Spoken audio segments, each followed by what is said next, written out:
Hello guys, good morning, सुप्रभात। कैसे हैं आप लोग? आशा कर रहा हूँ बहुत अच्छे होंगे। मैजिक स्टडी यूपी में मनीष सर के द्वारा आप सभी लोगों का संधियों की कक्षा में तहे दिल से स्वागत अभिनंदन है। आज हम आपको शत्रु संधि की परिभाषा बताने वाले हैं और इस परिभाषा को इतना आसान बताने वाले हैं, इतना आसान करने वाले हैं कि बार बार आपको ये परिभाषा याद करने की आवश्यकता नहीं। एक बार समझ लीजिए केवल, तो आपको ऐसा आसान सा तरीका बताने वाला हूँ कि आप बहुत आसानी से समझ जाएंगे। इसलिए बच्चों, सबसे पहले कॉपी और पेन लेकर आइए। कॉपी पेन लेकर आइए और साथ ही में कॉपी पे नोट्स करते रहिएगा। ओके, तो अब आपको ले चल रहे हैं संधियों की इस पावन बेला में।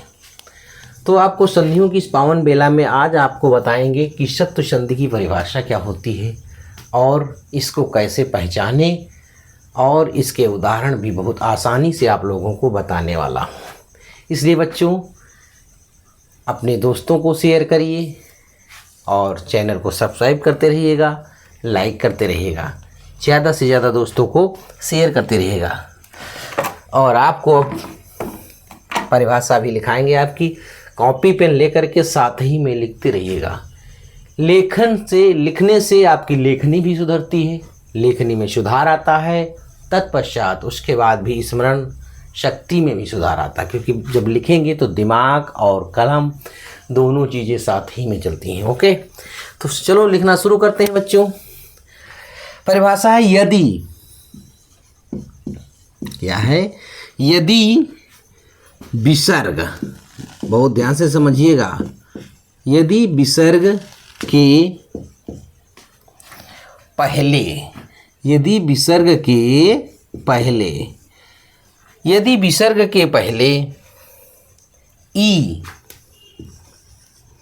या छोटा ऊ, ई या छोटा ऊ, क्या है ये क्या है? ई और छोटा ऊ स्वर है।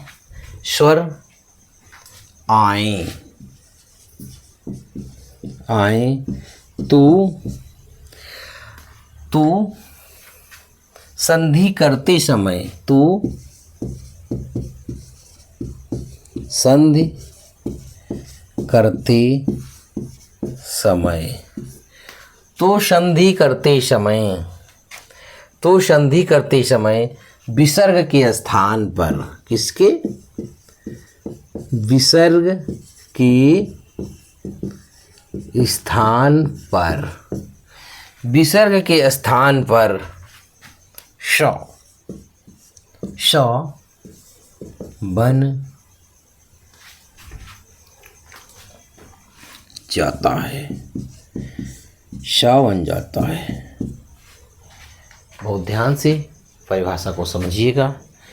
यदि विसर्ग के पहले ई या ऊ स्वर आए तो संधि करते समय विसर्ग के स्थान पर सा बन जाता है। ऐसे भी कह सकते हैं, किसी भी शब्द के अंत में ई या ऊ की मात्रा लगी हो, उसके बाद विसर्ग हो, उसके बाद विसर्ग हो, तो संधि करते समय विसर्ग के स्थान पर सा हो जाता है। परिभाषा दोनों सेम है। इसमें लिखा है यदि विसर्ग के पहले, तो ऐसे लिख सकते हैं कि किसी भी शब्द के अंत में ई या ऊ की मात्रा लगी हो तो संधि करते समय विसर्ग के स्थान पर सा बन जाता है। यदि किसी शब्द के अंत में ई या ऊ की मात्रा हो और उसके बाद क्या हो? विसर्ग लगा हो, तो संधि करते समय विसर्ग के स्थान पर सा बन जाता है। ये कौन संधि कहती है? शत्रु संधि कहती है कि विसर्ग के स्थान पर सा बन जाता है, जो विसर्ग संधि की एक संधि है, विसर्ग संधि का एक भाग है। अब आपको जब उदाहरण बताएंगे तो बहुत आसानी से आप लोग समझ जाएंगे। उदाहरण देखिएगा, अभी आप समझते रहेंगे। उदाहरण करा देंगे मतलब भरे के। परिभाषा जल्दी से जल्दी लिखिए, नोट्स करते रहो कॉपी पे बच्चों, परिभाषा को नोट्स करते रहिए। ओके, मैंने लिखा जैसे छोटे ऊ की मात्रा लगी, कहा है शब्द के पहले छोटा ई या ऊ की मात्रा, उसके बाद विसर्ग हो, उसके बाद क्या है, कुछ भी आ सकता है। तो मैंने कहा कर, तो विसर्ग के स्थान पर श बन जाता है। देखो दू, और विसर्ग के स्थान पर श बन गया, श बन गया कर। आपका शब्द बन के तैयार हो गया दुष्कर। क्या बन के तैयार हुआ, दुष्कर। अगला ये हमने लिखा नी, और नी में हमने जोड़ दिया कलंक। नी में मैंने जोड़ा कलंक, तो शब्द बन के तैयार हुआ निस्सा बनेगा विसर्ग का, और कलंक वैसा ही रहेगा निष्कलंक। क्या बन के तैयार हुआ, निष्कलंक। परिभाषा लिखी हुई है, एग्जाम्पल बिल्कुल वैसे ही हो रहे हैं जैसा कि उसमें बताया जा रहा है कि विसर्ग के स्थान पे शा बन रहा विसर्ग के स्थान पे शा। जल्दी से जल्दी नोट्स करते रहिए, लिखते रहिए साथ ही में जी। एक और लिख लीजिएगा उदाहरण। मैंने कहा नी, और नी क्या होता, फैसला बहुत सुनाया जाता है, पक्षपात होता है। तो इसका जब विसर्ग का बनेगा तो बनेगा निष्पक्ष। क्या रूप बन गया आपका, निष्पक्ष बना।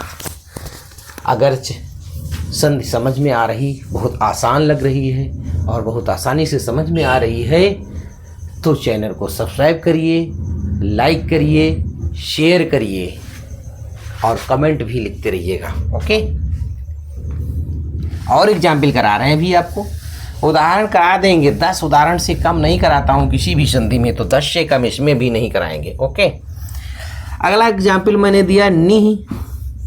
आप लोग करके बताएंगे, जल्दी बताइए करके। नी पक्ष, ये तो करा चुके हैं। नी पक्ष तो हमने करा दिया था इसके पहले, तो नी पक्ष के जगह पर फल कर दो भैया, फल कर दो। विसर्ग के स्थान पर क्या बनेगा, सा। पहला वर्ड वैसा ही रहेगा, विसर्ग के स्थान पर सा बन गया, फिर हो गया फल। आपका शब्द बन के तैयार हो गया निष्फल। निष्फल।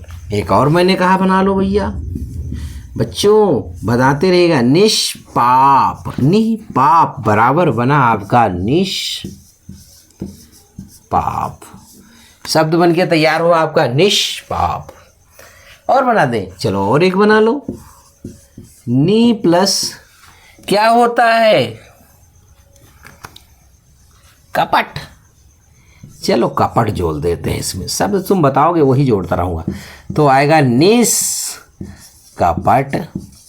बनेगा केवल विसर्ग के स्थान पर सा ही, केवल विसर्ग का सा इसमें होता है। किस संधि में, शत्रु संधि में केवल विसर्ग का शा बनता है।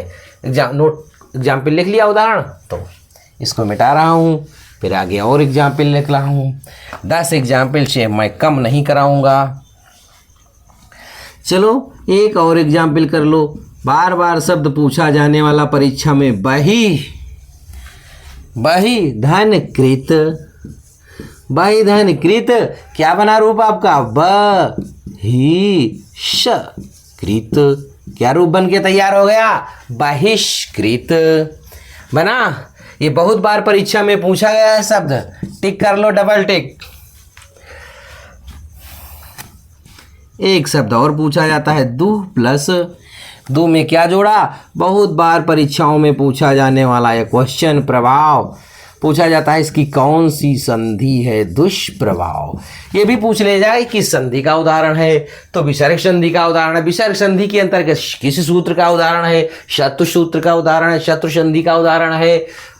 ओके, और इसकी व्याख्या भी पूछ सकता है, इसका विच्छेद भी पूछ सकता है। तो इसलिए ये दोनों शब्द बहुत इंपॉर्टेंट हैं, इनको इंपॉर्टेंट श्रेणी में रखिएगा। एक और बार बार पूछा जाने वाला शब्द, एक और बार बार पूछा जाने वाला शब्द दुष्कर्म। इसका क्या बनेगा, दुष्कर्म।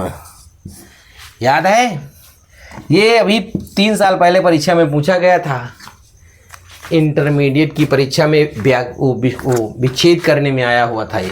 तो इसलिए बहुत ध्यान से सुनते रहिएगा और एग्जाम्पल करते रहिएगा, उदाहरण नोट्स करते रहिएगा और आगे लिख रहे हैं। ओके, और बाकी जो उदाहरण आपको मिलते रहें वो करते रहिएगा। मैंने कहा चतु, चतु क्या कर दिया, पाद, क्या रूप बनेगा, चतुष्पाद बन गया रूप। जल्दी बोलो, और क्या बना दें, जल्दी बोलते रहो। मैंने कहा अवि प्लस कार, क्या हो गया, इसका शा बना दो बच्चा, आविष्कार। आविष्कार होता है सही शब्द, आविष नहीं होता, आविष्कार होता है, इसलिए मैंने आविष्कार लिखा है। ये मत सोना कि सर आविष्कार पढ़, आविष्कार होता है, किसी चीज़ का आविष्कार किया जाता है, आविष्कार नहीं किया जाता है। ओके, अगर ये संधि समझ में आ रही है, बहुत आसान लग रही है, इस संधि के मैंने कम से कम 10-11 उदाहरण आपको दिए हैं एग्जाम्पल के तौर पे, तो चैनल को सब्सक्राइब करते रहिएगा, लाइक करते रहिएगा, दोस्तों को शेयर करते रहिएगा। Okay, bye bye.